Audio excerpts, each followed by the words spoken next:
Theater of the Rockies, the oldest summer stock theater company this side of the Mississippi, is in the midst of its last two shows of the season. That's right. Dear Jack, Dear Louise, and the 25th annual Putnam County Spelling Bee both feature student performers from the University of Northern Colorado up in Greeley. We got Olivia that's very excited about that this morning. Now, many young actors up there in Greeley, they actually get their first professional credit working at LTR, and the company has made a major impact on the careers of a number of local performers. Some of those actors obviously joining us now. We got our girl Olivia Wilson in the house up from Greeley. We got B. Kronk as well, and we got Megan Van Day joining us. Thanks for being here, y'all. Thank you. Glad to be here. Oh, we so appreciate it. Okay, Megan, let me start with you. Tell us a little bit more about the role of student performers in the theater, a little theater of the Rockies. Most definitely. So this is a lot of our performers' very first professional credit that they get to carry on with them as they go into the professional world. So our role at Little Theater of the Rockies is almost to give them their training wheels as they get ready to head out and begin their careers. Let me ask you to elaborate a little bit more on that. For anybody who doesn't understand what a professional credit is in the theater world, how does that help them? So you work your whole college career to build up as many credits as possible, but then you go out into the professional world and all you have are college credits. So the goal is you want to try to get as many professional credits then on the resume as possible. Awesome. So this can be a lot of our students' very first professional credit. Yeah, definitely. And B, this one's for you. So you are actually about to head off to your fourth professional gig since your last show with LTR in 2024. What about your experience there has impacted your career since? Yeah, it is. I think training wheels is a great way to put it. It is a really intense couple of weeks putting up a show. You know, you're spending many, many hours a day there. There's not any time to waste, and that is, I think, more close to what you're going to be doing out in the professional world. So to have that setting where it's a little safer and there's some familiar faces, I think it's perfect to kind of prepare yourself for that intensity of the real world. Yeah, definitely. And fourth show, you said? Fourth professional show out of LTR. Okay, yeah. we got a big shot in the house. I love it. I like that B was nervous before we started this interview. Okay, professional over here.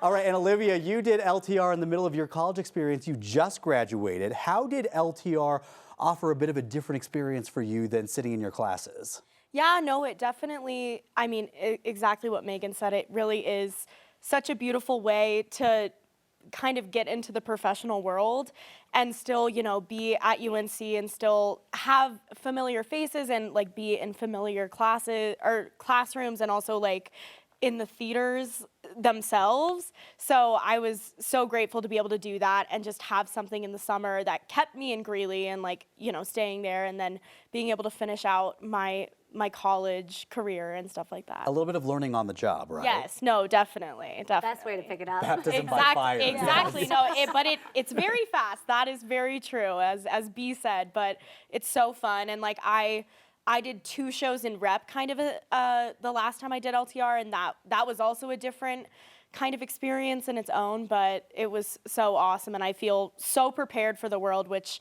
I was very scared for, especially after graduating. Oh, for sure, and anybody would be. Megan, let's talk about some of the shows that you guys have coming up and how people can see them. Most definitely. So our current show right now is Dear Jack, Dear Louise, and that runs July 10th through the 13th of July. And then we move on to the 25th annual Putnam County Spelling Bee, which will be running July 24th through the 27th. And a warning, if you do go see the 25th annual Putnam County Spelling Bee, you might find yourself in a spelling bee of your own, right? Because that's kind of, isn't it audience participation? Very true. We do take volunteers from the audience. Okay, just saying right there. If this is your moment, if you didn't make it to the spelling bee like myself, this could be your chance for redemption. Exactly. I love it. Thank you all so much for joining us this Thank morning. you for having us. It's been fun. If you like hot air balloons and a good time, the Erie Balloon Festival is for you. It kicks off this Friday, the 11th. Here to tell us all about it, the Balloon Meister, Tamlin Grace. Tamlin, thank you for joining me this morning. Thank you so much for having me. All right, we were just chatting because I have to learn so much about this because I don't know a whole lot about it. Let's start with your title. What does it mean to be the Balloon Meister? So as the Balloon Meister, I'm in charge of the pilots for the event and gathering the pilots together and bringing them in for the weekend to have a fabulous event for the spectators. Fantastic. You're a pilot. You said everyone manning these hot air balloons are pilots, all pros only. It's a really cool festival. One thing we want to highlight before we get into all the cool daytime stuff, you have something called Balloon Glow happening at night. What makes that so special? So that is an evening where the pilots set up their balloons and they stay on the ground and they put on a show with the interior lights from the burners. Fun. So we'll have music going and we'll have the crowd all start counting down, and then we do it all burn and every balloon lights up at the same time. And then we have another thing called a twinkle burn where we all just kind of pulse the burners. You can see I'm flying it as I'm telling you. And it puts on a great show, and it's against the setting sun of the Rocky Mountains, so it's pretty spectacular. I mean, what a better backdrop, right? Right. In this beautiful state of Colorado. You mentioned a lot going to be happening at the festival. What are some other cool attractions and things we can see? Obviously, this is a very family-friendly event. Yes, so we'll have food trucks in the morning, and it's a very early morning. The balloons will launch at about 6:15 to 6:30. We're used to that here. You guys will be fine, exactly. And we're used to it too. Yes. And these are the balloons that are coming So to fly with cool. us. We have 24 pilots. We have a remote control balloon. Wow. We have a hopper, which is a guy that'll actually sit in a chair with a propane tank strapped to his back and fly. Wow. We'll have face painters. But the big attraction is the balloons. Sure. So the field is across from Erie High School on Colliers Parkway and County Line 5. And this year the glow will actually be at the same field. Okay. We used to have it at the rec center, but it was kind of pinched off, Sure. and we only could have 5 balloons. This year we will have 15 balloons glowing, so Wow. that should be quite a spectacular event. That's really neat. Okay, so I was seeing all the different decor on these balloons. I know you said you have pilots coming in from 4 states for Right. this, so it's really big. What goes into kind of like the decor and all of that? Because I don't know much about that either for each individual hot air balloon. So you can customize your balloon and have it made in any pattern that you want. You can have graphics and designs put on them, or you can buy a standard balloon if there is such a thing. So different companies make different patterns, and you can pick your colors. And I happened to buy a balloon at the Albuquerque International Balloon Festival that was one of the spec balloons. You know, they make you a really good deal if you buy one on the spot. Love it. And it has all the colors of the rainbow, and especially purple, which is one of my very favorite colors. My last balloon did not. That just didn't work very well for me. So it's customizable to what you're interested in and what you like. I see your purple glasses. It's Yeah. your favorite color. You're rocking it. You've been a pilot for 10 years. Yes. What do you enjoy about this aspect of flying in the hot air balloons? One of my most favorite things is taking people up that think they're afraid. So when people come to me and say, oh, I'm afraid of heights, and I say, okay. And so I love taking them in my basket. I can take 2 other people besides myself. So if you and I were getting in the basket, I'd say, okay, I'd take your foot off the ground and say, how are you doing? Scared yet? Yeah, you scared yet? You'd be like, no, take it up a little more. So I do, and I've got that luxury where if you're in a ride balloon and you've got 12 people in the balloon, you're either going or you're not going. Right. So I love having that flexibility to take people and show them an experience that they'd never have before. And once you get through listening to the burners, because that's what keeps us in the sky, Yeah. it's really a beautiful, peaceful experience. And to watch people's faces just be in awe is pretty special. No, it looks really, really, really cool. Anything specifically new this year that you want everyone to know about? Well, one of the things we're doing different this year is we're doing balloon trading cards. And that's a Okay. big thing in the big festivals, and we've yet to have that in Erie. Cool. So every pilot will have their own cards, and you can go collect them. And, you know, the glow, everything is so weather dependent that we're really hoping your forecasters have it nailed. Fingers crossed, Yeah, Jaden. come on, Yeah. Jaden, make us a good forecast. But we've got a fun scavenger hunt for the kids if the balloon does not go for any reason. Okay. And we've got 2 walk-through balloons. So those are balloons that are retired, they no longer fly. And we lay them on their sides, inflate them, and then you get to walk inside. So you get to see Cool. the enormity Yeah. of these balloons. We have a remote control balloon that's as small as 3,500 cubic feet, Wow. and the largest balloon is 275,000 cubic feet. That's So think of massive. basketballs. It Yeah. would be 275,000 basketballs. Oh my inside. goodness. They're Cameron, huge. that's fantastic. Thank you so much for joining me this morning. Thank you very much. So wonderful. And again, we want to give everyone the information for the Erie Balloon Festival starting this Friday, running through the weekend. Get up early. Like Tamlin said, catch those morning launches. They're going to be from 6 to 8 in the morning. The balloon glow, weather dependent, of course, but hopefully we see that happen 8 o'clock Saturday night, and it is going to be awesome. Tamlin, again, thank you so much. Thank you very much. Denver could be a future host city for a major international sports competition. So much like the Olympics, the Gay Games are held every 4 years, and in 2030, the 10-day event could call the Mile High City its temporary home. But to make that all happen, the committee behind this bid needs your help this morning. We're joined this morning by Public Relations Director Tony Smith and Entertainment Director Betty Belladonna. Good morning to you both. Good morning. Thank you for joining us super early. I appreciate it. I know y'all are super busy with this bid. Tony, before we get into that, what exactly are the Gay Games? Well, thank you so much for asking. The Gay Games have been around since 1982. It's a quadrennial event, so every 4 years. The last Gay Games were Guadalajara, Hong Kong, Paris. Next year's Gay Games will be in Valencia, Spain, 2026. And Denver will earn the honor of hosting 2030. And we're very much in the process of the bid process. And when you were explaining this to me, you were describing it kind of like the Olympics. And that was kind of actually the inspiration behind the Gay Games in the first place. Yeah, absolutely. The founder, Dr. Tom Waddell, he was a 1968 Olympic decathlete, and he wanted an opportunity to be able to be an out athlete. And so he created the Gay Games. The first ones were 82. And to this day, the mission remains to promote diversity, equity, and inclusion through sport and culture. Okay, well, a lot goes into this. Your team has been very busy on this bid. Betty, I want to ask you, because you're in charge of the entertainment around this, because part of getting the bid is wowing the people who make that decision. What have you and your team been up to? So I have been lucky enough to partner with Tony and my actual partner at home, Brody Danger, and we have created an incredible lineup of an entertainment for the community night. We took all of some of the best talent that Colorado has to offer, so we can showcase everything that this amazing state can do. And this includes anything from drag performers to comedians to circus performers, and I might even walk on a ladder of swords. Okay, So, okay. you know. I like that. Okay, and there's actually a big thing that people can do to join you guys in on the fun. Next week, there are a couple events that people can join that you've been working on too. Do you want to talk about that a little bit? Yeah, so we are working on a community night on the Wednesday the 16th at Real Works.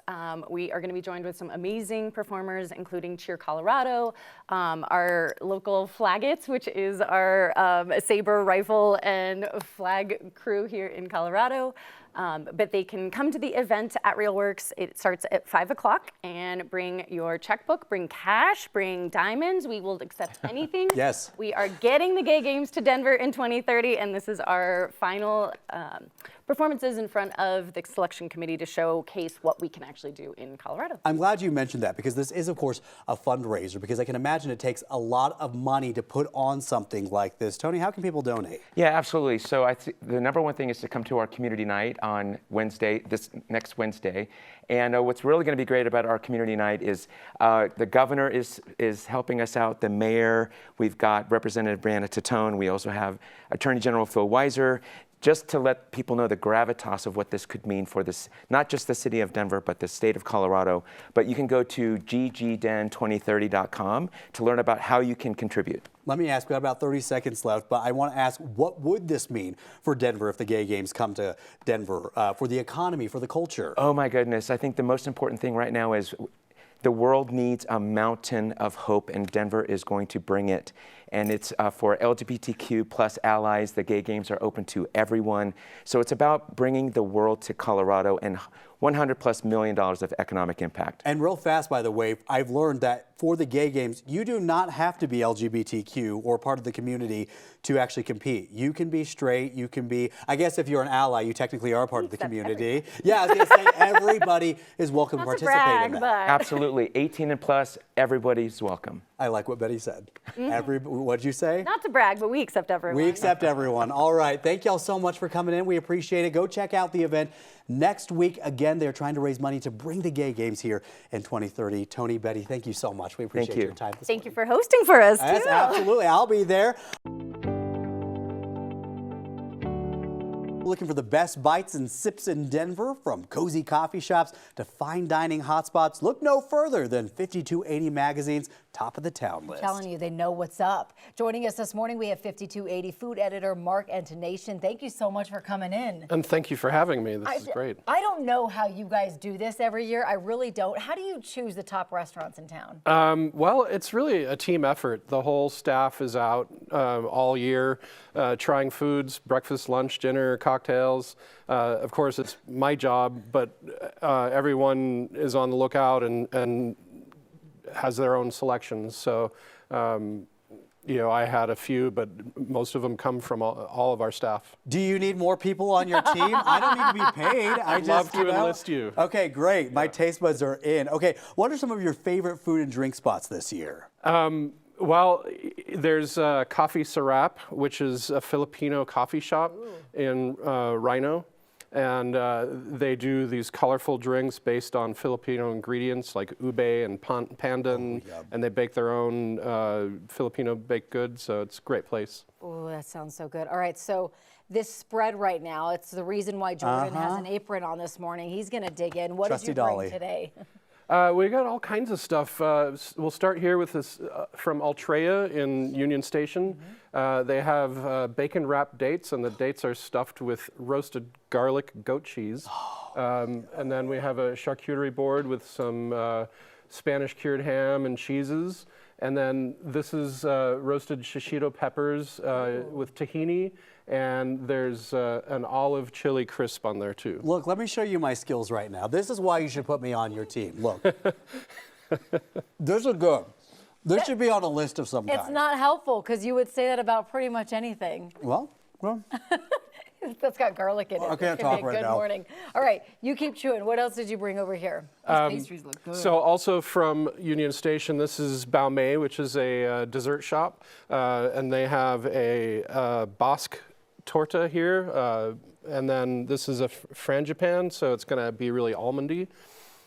So you'd have to learn those words. Frangipane. That's a fun thing to say. I hope I'm saying it right. No, okay. Well, even sure. if we're not saying it right, let us know how to say it, but it looks delicious either way. Okay, what is this in front of me? So this is from Levin Deli over in Yes. the Golden Triangle, and these are tahini brownies, and they're one of my favorite desserts in town too. And you can see they cut them big. That's the size you That's get them one when serving? you Great. You might want to split one with a friend, but I don't. Okay, and then this thing over here has been catching my eye too. So that is a bruschetta with it's a whipped lemon ricotta and tomato, and the kicker is smoked Castelvetrano olives. Oh, they smoke those. Okay. Yeah, you're going to dig in. I know. I do. I really want that. These breads are real. Like, look how huge this loaf is. Yeah, so Levin makes their own breads, sourdough, rye bread, baguettes. So that's what you'll be getting a sandwich on, or you can also buy them in the shop. It's so pretty. Like, it doesn't even look real. Yes. That's how, Oh, I like, know. amazing it is. Yeah.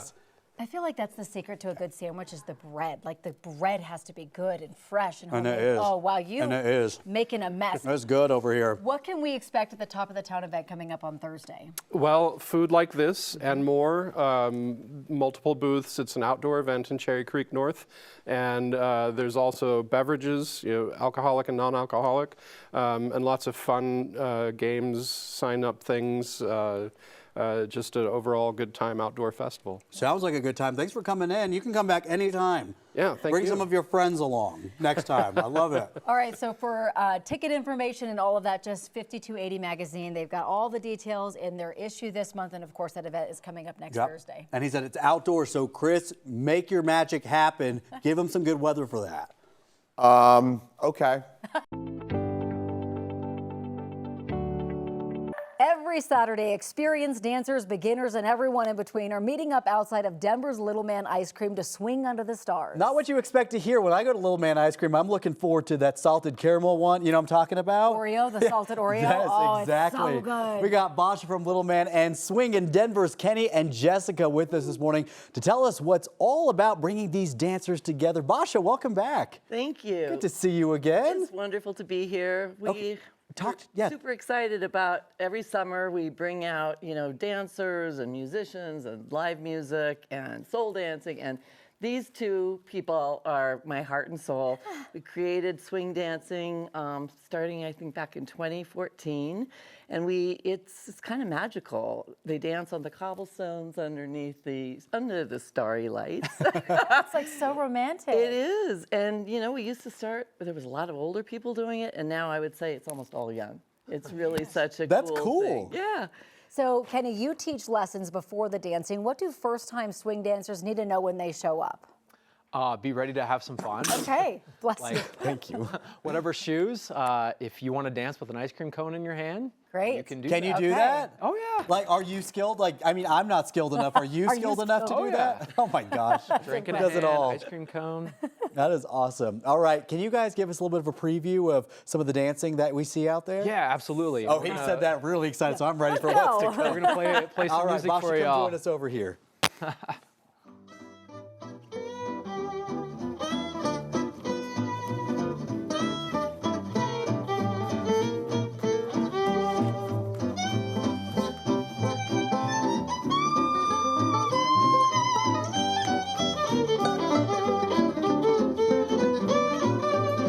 It's such a mystery, it's a strange sign. The moon is stuck in the wrong place at such a wrong time. And the seeds we sow for better days are better left undone.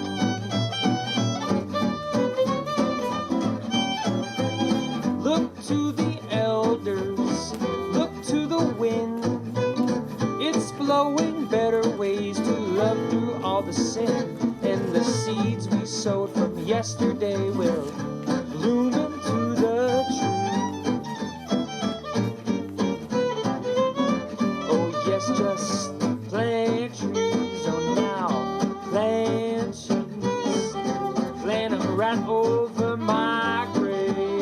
I won't do plant. Oh, it's so Oh my great. gosh, that is so Wow. fun. It is fun. All right, so if people want to come out to Swingin' Under the Stars at Little Man Ice Cream, what do people need to know, Basha? All they need to know is come every single Saturday night, 7:30 to 8. We have dance lessons, and then from 8 to 10 we have live bands. Do you got to bring your own partner, or you got somebody else to pair up with? The beautiful part is that people love to swing with each other. Oh, that's so fun. You know, oh my gosh, in a by the clean way. Y'all are really Yeah, I'm glad you clarified. not that kind of event. All right, thank you guys for coming. We appreciate it.